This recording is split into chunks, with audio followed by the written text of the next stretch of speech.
Hi everyone, intuitive and astrologer Lisa Salvatore here to talk to you about this Aquarius new moon that we have taking place on February 9th, 2024. There is a lot to talk about with this new moon. We can feel the momentum building. We can feel everything picking up. We can smell change in the air, even if we don't necessarily know what that means or where we're headed. But we know that change is a-coming. Remember, Pluto entered Aquarius back on January 20th, and think of this like the dawn of a whole new era. Pluto will be in Aquarius until 2043. Be sure to check out the videos that I've linked below in regards to this Pluto transit, both collectively and by sign. It's very significant, very profound. But first, be sure to like, share, and subscribe, and hit the bell icon so that you are notified of all new uploads. Also, sign up for my newsletter, linked below. I still have some private consultations available for February and March, and you can also find that linked below on my website, lisasalvatore.com. And you can find all of my links below in the description box. My January through April forecast is also available, linked in the description box. Okay, so let's talk about this Aquarius new moon that takes place on February 9th. I am recording this video on February 2nd. I cannot believe that it's already February. January seemed to last forever and yet go by in the blink of an eye. And I'm suspecting that most of the year is going to be this way. So this new moon is a supermoon. It's the closest to the Earth that the moon will be for new moon this month. Now, I want to mention, before we get to the chart, because I will show you the chart of this new moon, I want to mention that this new moon is going to feel the most pronounced for the fixed signs, the fixed points and placements, which are Taurus, Scorpio, Leo, and especially Aquarius, and even more so if you have any of your points and placements between 18 and 22 degrees of any of those signs. And if it's Aquarius, it's going to feel that much more profound, that much more personal. Remember, Pluto also has just entered your sign, so this is very empowering. This is very cathartic. There's a shift that's taking place. You know it, you feel it, you're ready for it. But you have to really reflect and go inward about what might be blocking you or holding you up or holding you back from stepping forth onto your path. If you have strong Leo, it's likely that which is on the outside that could be frustrating you, that you may feel like is working against you or holding you back. So it's important to look into that, like what might be outside of me that I cannot control, that I might need to work with in a different way. And this new moon could really bring that up for you. If you're Taurus, it's more about what's inside of you. What's inside of you that might be holding you back? What false narratives are you still telling yourself that don't serve who you are today or who you want to be genuinely and authentically? And for Scorpio, it's very similar. It's going to feel very intense, very profound, very personal, very deep. Something inside of you. Where am I holding myself back? Where am I not allowing myself to let go? Where am I trying to control an outcome or a situation? So really think about that. Because again, there's so much good, so much gold here to this new moon. And the fixed energies are going to be feeling it the strongest. Now, you can download your free birth chart right on my website, linked in the description box, and note your placement so that you can follow along with this. If not, don't worry about it, because I will tell you where this new moon is going to fall by your rising sign. And you might just want to set an intention in that area of life, and you will probably find that there's a lot of energy surrounding that area of life for you around this time, around these times. Now, leading up to this new moon, I want to talk about the first part of February being extremely productive, and there's a lot of positive energy for us to work with, okay? Now, we have to do the work, right? I mean, there are things that will happen that could, bring us forward into the future more and set us up, but we still have to do the work. And this is a great month for that. The sun is in Aquarius. We've got Pluto now in Aquarius. We've got Mercury entering Aquarius February 5th. We have both Venus and Mars moving into Aquarius mid-month, aligning with Pluto, which is very powerful, very significant and profound for relationships of all kinds, for our money, Venus, for our future regarding all of these topics, and our future in general. We have Jupiter and Saturn harmonizing for most of the month, at least up until I think the 19th or 20th, which is very beneficial and expansive for anything that we are working on. But again, we have to do the work. We also have Chiron, the wounded warrior, approaching the North Node in Aries, opposing the South Node in Libra. This puts a very strong significance, okay, on relationships of all kinds, but especially the most important relationship, which we will ever have, which is the relationship to self, okay? The North Node is the path of the soul, the calling of the soul. The North Node's currently in Aries. Aries is all about where we're an individual, where we have courage, where we stand up, where we fight, where we are our own agent, where we take action. Aries waits for no one. Aries blazes their trail. Libra, the exact opposite sign of Aries, where the South Node is currently residing. Libra is all about we. Libra is all about relationships and the balance and harmony and equality. It's also our money. Aries is ruled by Mars, which is action, and Libra is ruled by Venus, which is love and money. So with Chiron, the wounded warrior, approaching the North Node, there is a very strong energy of healing the inner child, healing those wounds that just won't seem to quit, of really going in there, like I always say, with the energetic scalpel, and trying to get to the root of the emotion, because in doing so, it's only going to propel us further into our individuality, further into our courage, further into our confidence. Aries. But first, we have to feel it. Like I always say with Chiron, we have to feel it, we have to deal with it, and then we heal it. So there is a strong energy for all of February of dealing, healing, feeling, bottom line.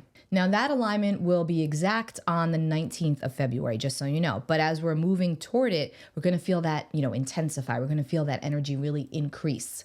And we're going to really be feeling this by way of our relationships, meaning that karmically speaking, whatever needs to go, wherever we must let go to grow, it's going to be that much more painful to stay there, to hang on to it. So it's important to tune inward, to reflect, to pay very close attention to all of the emotions that are coming up for you, both in your waking life and in your dream life, and to sift through that to see what it might be trying to tell you, to see where you may need to still incorporate some healing into your life, into your reality, and also into your relationships. What brings you forward more towards your authenticity? What helps you to own and, more importantly, to shine your light where necessary? Where to take action and advocate for yourself? That's Aries. While also maintaining a sense of harmony, equilibrium, and awareness of the others in your life, in your reality. Libra. With Chiron aligning with the nodes, there are two very well-known quotes that always make me think of Chiron. One is the one by Rumi, "The wound is the place where the light enters you." That always reminds me of Chiron. And the other one is by Leonard Cohen, "There's a crack in everything, that's how the light gets in." Two of my favorite quotes when we are speaking about Chiron. Now, we also have very strong Uranian energy at this time, surrounding this new moon especially. Now, Uranus is currently in the sign of Taurus. Uranus is the ruler of Aquarius, as is Saturn, okay? So this new moon has a very strong Uranian theme. Uranus is also in a square to this new moon. So, that being said, with the North Node in Aries and Uranus squaring this new moon, also the ruler of this new moon, there's a strong energy around taking risks that support our growth, taking chances, stepping forward into our future, taking a leap of faith, not recklessly, not hastily, because sometimes we can do that with Uranus. It's more about making decisions that are in alignment with your soul, with your true north, with your purpose. This is where we open the path forward and launch into our new reality, which is what all this strong Aquarian energy is all about, both collectively and personally. If you want the healing, you have to get out of your comfort zone. That's a strong reminder around this new moon. Actually, all of February. Now, having said that, I found the Sabian symbol for this new moon quite interesting. A disappointed and disillusioned woman courageously faces a seemingly empty life.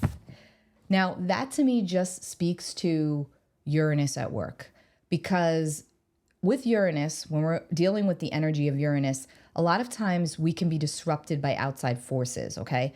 And then other times we're the one to be the disruptor, okay? Because that's what Uranus is all about. It's all about eccentricity. It's about change. It's about often disruptive and chaotic change. But at the root of it all, it's ultimately about freedom and liberation, setting yourself free in whatever way you need to, from wherever you need to.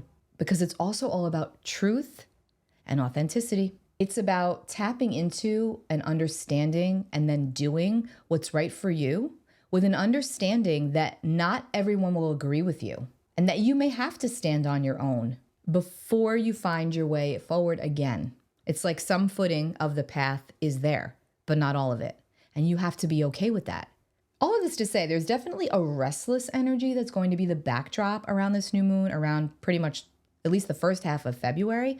But it's in that restlessness where we can also find solace, where we can also find strength, the necessary strength and the energy to finally make the changes that we've been wanting to make for a really long time.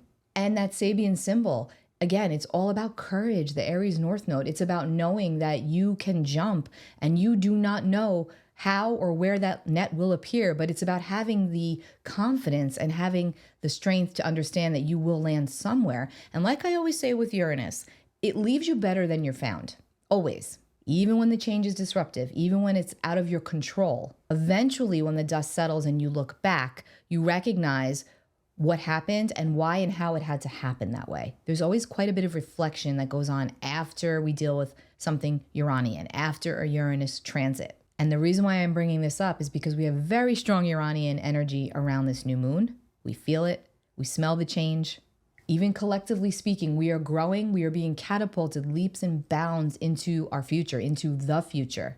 Uranus is also the internet, it's technology, it's electricity, it's aviation, it's the power grid, rules over many different things. So again, both personally speaking and collectively speaking, we are all experiencing feelings of restlessness, right? Of change. Now, another thing to bring up is that if you have been having trouble sleeping, if your dreams have been, more vivid than normal or just not making sense, if you've been struggling with headaches more than normal for you, achy joints and bones, ringing of the ears, feeling shaky and ungrounded, excess energy in the body, obviously, always get yourself checked out medically to make sure that you're okay. But provided that everything checks out, also, by the way, heart palpitations is another one. Just know that we have been experiencing, and you might already know this, we have been experiencing some pretty intense solar activity. There's been a lot of energy to the sun. We've been having M-class solar flares. You can track this at spaceweather.org. And when these M-class solar flares, when these solar flares occur, our physical bodies absolutely respond to this energy, to this frequency. And we might not be consciously aware of what is going on, but we know that we feel weird. We know that we feel off. You may find that your animals and your small children are responding to this as well. Again, it's brand new energy. It's coming in. It feels strange. Now, Uranus stationed direct back on January 27th, and that can absolutely increase those feelings of anxiety, restlessness, nervousness. And then on top of that, we're building up to this new moon in Aquarius, which is ruled by Uranus, and Uranus is squaring the new moon. So again, it's an increase of these emotions, of these feelings. Can be. Not going to be the same for everybody. Obviously, the more sensitive you are, the more you're going to experience this. Now, before I pull up the chart, I just want to remind you for everybody, by where this new moon falls for you specifically, it's going to speak to that area of life, or where in those areas of life do you feel that you are wanting or you're desiring to break free in some way, to show who you truly are to the world, to be who you truly are, without fear of judgment or regard for what other people think of you, because you know in your heart what's right for you. Remember, this is all about freedom. The freedom to be yourself. If you feel confined or locked in any capacity, even if it's within yourself, just know that you are going to feel a stronger urge than normal to break free, to flip apart everything, to upset the apple cart, to upset the status quo, to do something different, maybe even a little crazy, out of character. That's how this energy operates. So I would advise you around this new moon to identify what is making you feel confined, if anything. And more importantly, is it you? Is it something internal that you need to release, to free yourself from? What outdated patterns of behaviors are no longer serving you that might be keeping you stuck? Maybe you're blaming it on the external when really it's internal. And that may be the case for some of us. Have you built up walls around yourself, but yet you're blaming something outside of you? Maybe you're not wanting to look inward. Honesty is required here. Remember, the truth shall set you free, even if it's the truth within you and only acknowledged to you. Okay, so I basically just gave a whole reading without even looking at the chart yet. So let me get to the chart. Now, I do want to stress that I like this new moon. I do. I feel like it's very powerful. There's a lot to it. There is a lot to this energy in general. New moons are always the point of the lunar cycle where we set intentions, where we look forward. It's like an initiation. It starts a brand new 29-day cycle, 29.5-day cycle. It's a time to plant our seeds, metaphorically speaking, and in some cases, literally with gardening. So like I mentioned, we've got the Sun and the moon exactly aligned at 20 degrees, 40 minutes of Aquarius. That is how we have our new moon when the sun and the moon are in the exact same position in the sky. They're aligned. New moon, new energy. And it's interesting because the new moon is not visible, but this is where we bring forth our visions. This is where we bring forth our plans for our future and bring them into visibility, bring them to the light, even though there really is no light of the moon.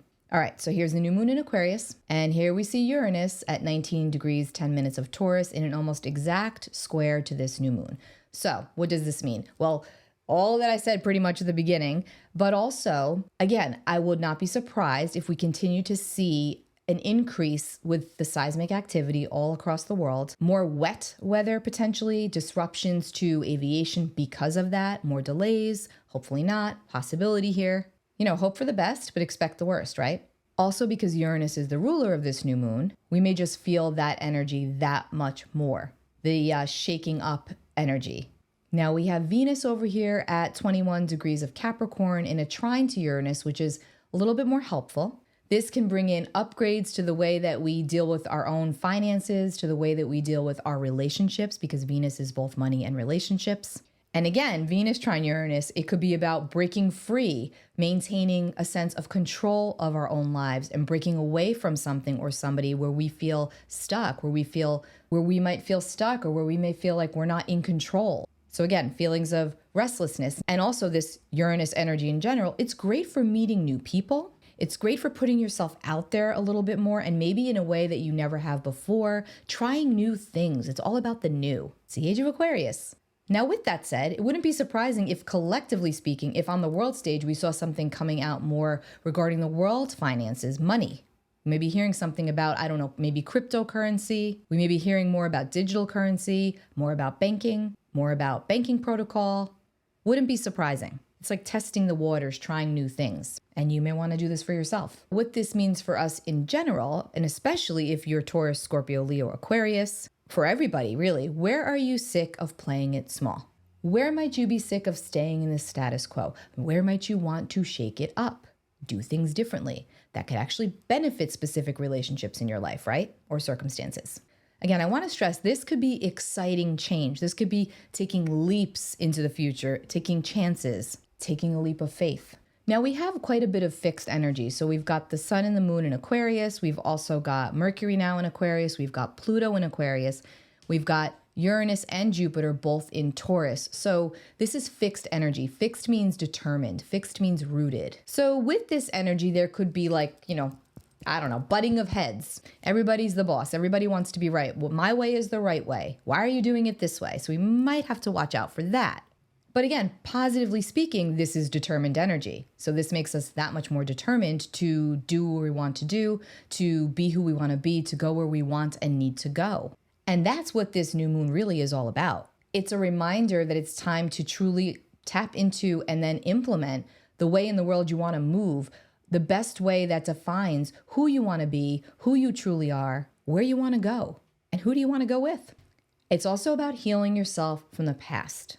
Chiron conjunct the North Node, opposite the South Node, releasing what isn't serving you to move forward in truth and authenticity and with the courage to do what you need to do for yourself. I just feel like this is a big new moon. I feel like it's very powerful energy. We have Mercury over here in Aquarius, squaring Jupiter, and also actually technically squaring Pluto. Even though it's wide, we're going to count it because it's powerful energy. So this could have a lot to do with things really heating up, okay? Both personally and then again, of course, collectively. I think we all feel it. Something big, right? Something big is percolating. And remember that the day after this new moon, Mars is going to align with Pluto. And I always say with Mars, Pluto, it's like that kapow energy. There's usually something quite big, transformative. It might even be simply of the emotional level. It doesn't have to be physical. It certainly can be physical. It can also be very passionate. So again, we know that there's two sides to passion. So let's hope for the more feisty, good side of that. It is also leading up to Valentine's Day. We've got Venus and Mars traveling close together in Capricorn, the divine masculine and the divine feminine. They're both moving into an alignment with Pluto. So that's like, that's a potent energy. That's spicy, has the potential to be. It could go either way though. Again, that's on you, how that plays out. But again, with Mars moving towards Pluto, again, this is just another reminder of that energy of freedom, power, forward momentum. The wheels are turning. Now, we've also got this new moon aligned pretty tightly with fixed star Nashura. And in mythology, she's known as the fortunate one, the bringer of good tidings, of good news. She actually sits in the constellation of Capricorn, in the tail of the sea goat. She is said to have the ability to turn adversity into success. So I wanted to add that because she does have a positive and fortunate meaning behind her, and she's aligned with this new moon. And I also intuitively feel like that's a reminder that even though something might not be perfect, it's worth working toward. It's worth working with because it's going to be constructive to your future. So any struggles that you come up with at this time, there's a higher learning here. There's a higher purpose. And furthering that energy of spiciness, we also have the new moon conjunct asteroid Cupido, pretty tight. I put Cupido in love readings quite often because it just gives like a little bit of extra meat. No pun intended. It gives a little bit of extra juice.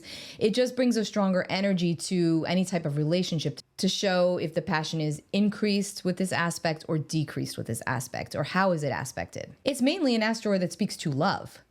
And we are at that time of year, although the love time should be all year long, but whatever. I'm not really a Valentine's Day person. Don't come for me. But around Valentine's Day, which is when this new moon takes place, we've got these planets supporting like a spicy, kind of hot energy. So if that's what you're in for, if that's your thing, you're going to have a good time. Put it that way. If you're looking to spice things up, this is the energy for it. However, this comes with that caution that, things could heat up the opposite way. Something that could be very already underneath the surface, like on a faulty power line. Any relationships or situations that are built on a faulty power line, metaphorically speaking, Uranus will take that down or will attempt to show you why, how, or should you have to take that down, why that needs to be done away with to bring you towards your freedom, truth, and authenticity. That's the thing about Uranus. Remember, I said it earlier. Uranus doesn't take down structures that are firm. He only takes down structures that are faulty to begin with, that are not on steady ground. It's like we know they're shaky, but we don't necessarily want to do anything with that. So again, expect the unexpected and in the best way possible. But again, Cupido just enforces the energy of passion around this new moon, which is interesting because Aquarius is not really like a passionate sign. I wouldn't necessarily describe them as passionate when it comes to feelings, to emotions. It's not that they're not emotional. It's just that they're more cerebral. They're more of the mind. And, but all of this energy is like hot. There's a lot of heat here. So it's really increasing it. It's putting the pedal to the metal on energy, whatever way that goes. Okay, and those are pretty much the aspects surrounding this new moon. I would absolutely set intentions here for you, for your future. Where do I go to grow? Where do I let go to grow? Two different things. Aquarius, where do I allow myself to be an individual? Where do I need to be more of an individual? Where do I need to free myself? Again, it could be the limitations of your own mind. It does not have to be anything external. So to set intentions for this new moon, you're going to want to look to the part of your birth chart that contains Aquarius for more insights. And again, you can obtain your free birth chart by going to sites such as astro.com or by going to my website. And note your rising sign or ascendant, which is the same term. It's interchangeable. And follow the rising sign for most accuracy. You can still follow your sun sign, but you will likely find that you resonate more with the rising sign. And whatever house that new moon falls in for you, you're going to want to look up what that house represents if you don't already know it, and see how that feels for you. See if you've been ruminating over that area of life, over those areas of life, and make a vow to set some intentions under this new moon. Write out affirmations. Maybe you get outside, bring yourself into a meditative space, whatever that looks like for you. Maybe light a candle, light your fire pit, pour a cup of tea, and just take a few moments to breathe consciously, to feel into your body, to tune into the emotions that are swirling through you, and to really think about what you want to bring forth into your future, into your reality. Write it down. Write down some affirmations. Write out what's most important to you, what you feel that you need to be free in some form of that word, whatever that looks like for you. So if you are an Aries rising, this new moon is going to take place in your 11th house. This is the area of life that speaks to our friendships. This speaks to the groups that we're a part of, the networks, networking, community. This is also the house that holds our hopes, our dreams, our wishes, our aspirations. So this is a really powerful new moon for you. If you're an Aries rising, it's powerful for everybody. But Aquarius rules over the 11th house naturally, so it does have a strong Aquarian flair, and that is absolutely infusing these areas of life for you with even more energy. So again, if you're Aries rising, Aries sun, you're going to want to set intentions. More than likely, that will reflect those 11th house matters. For Taurus rising, this new moon is going to take place in your 10th house. This is your career house, your public image, your reputation, your status, your standing out in the world. It's your public face. It's how you shine. It's how you step out. Powerful new moon for you as well. Set some intentions for the future of your career, for what you would like to leave as your legacy, what you would like to be working on, working toward. Perhaps you are putting your energy out for a new job or a promotion. This would be the new moon to work with. Even better if your path involves technology. Aquarius rules technology, but really good for manifesting anything new, especially when it comes to your career. Gemini rising, this new moon takes place in your 9th house. This is the house of learning. This is the house of travel, long distance travel specifically. It's the house of philosophy. It's the house of spirituality and the consistent learning and expansion of these topics. So this is a great new moon to set intentions for anything educational related, any certificates that you want to obtain, anything that you want to learn, anything that you want to put more energy into, especially potent if you're doing any type of writing, any type of publishing, putting communications out into the world. And again, the 9th house is the Sagittarius house, which speaks to freedom and truth, another key point of Uranus. So it all connects back. An expansive new moon for you if you're a Gemini. Cancer rising, this new moon is taking place in your 8th house. This is a very deep, intimate space. This talks about our fears, our compulsions, our grief. It also talks about our deep need for intimacy and bonding, and those in which we share with, who we share with, especially who we share resources with, who we share money with. It's debts, it's loans, it's taxes, it's inheritances, it's real estate, it's the occult. It's a very spiritual space. It's private, it's personal. So you're going to likely be feeling the energy, the heat, the intensity, and the need to set intentions in this area, in these areas of life. Leo rising, this new moon takes place in your 7th house of relationships, connections, contracts, agreements, negotiations. It's also the marriage house. It could also represent the dissolution of a marriage, of a relationship. I get the sense that a lot of our Leos have undergone serious relationship changes. They're either in the middle of them right now, they're still continuing, they're about to start, or you've just gone through it. Definitely a good time to set intentions here. Remember, the 7th house can also be known for where we have open enemies. We're aware that this person, these people, or this institution is not necessarily working with us. Just a little extra tidbit there. Virgo rising, this new moon takes place in your 6th house of your daily life, your health, your routines, your service out in the world. It's what you do on the day-to-day. It's all of your habits. So this is a great time to give your routine a shake-up with all this Uranian energy. Virgos are known to be quite meticulous. They have a process. They have their process. It's often very organized, and even if it's organized by way of organized chaos, it's still very organized. So this new moon is implementing, or it's trying to get you to implement some much-needed changes, a refresh, a sprucing up, if you will, of your environment, of your everyday, maybe even of your resume. So set some intentions in the 6th house areas of life. Libra rising, this new moon takes place in your 5th house. This is the house of fun, of pleasure, of play. It's also the house of love, of romance, of children, of our creative expression. So this is a great new moon for you to set some intentions toward having more fun, to being more involved with and in the relationships that truly light you up, that don't feel like an obligation. And if you don't have those in your life, set some intentions to call that into your life, to attract it. It's all about the balance. Scorpio rising, this new moon takes place in your 4th house of your family, your home, your literal foundation, your emotional foundation as well. It also speaks to our literal family, our family of origin, the family that we were born into, the family that we've built.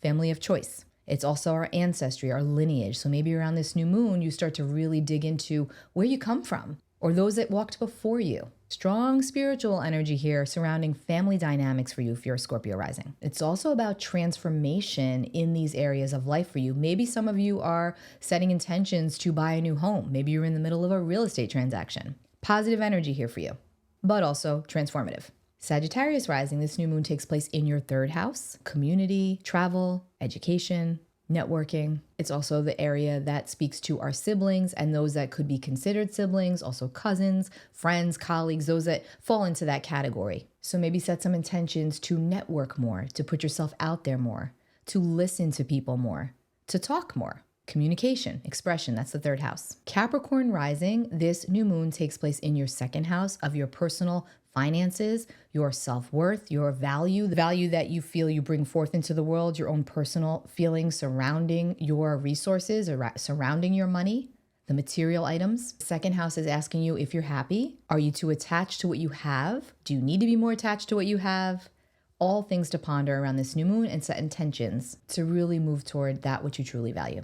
Now that Pluto's left your sign, you're likely feeling somewhat of a sense of relief and definitely like the winds of change are upon you. So embrace the positivity. But remember that you also make your positivity. You help to shape and create that positivity. And last but certainly not least, Aquarius rising. This is your new moon. It falls in your first house. This is the house of the self. This is your expression. This is your body. This is your physical energy, your vitality. This is who you are out in the world. This is how you put forth your energy. This is how the world receives you. This is how you want to be known. Big, powerful new moon for you. Show the world who you truly are. Remember, your opposite sign is Leo. So there is something here about maintaining humility, but also allowing yourself to step out into the spotlight, to shine your light. You are a beacon of light and the world needs you. And you have a lot to share. Don't be afraid of going against the grain because that's what you're here to do, especially if you're an Aquarius rising. You are really meant to embrace and own your individuality, your natural Uranian energy. You're also ruled by Saturn.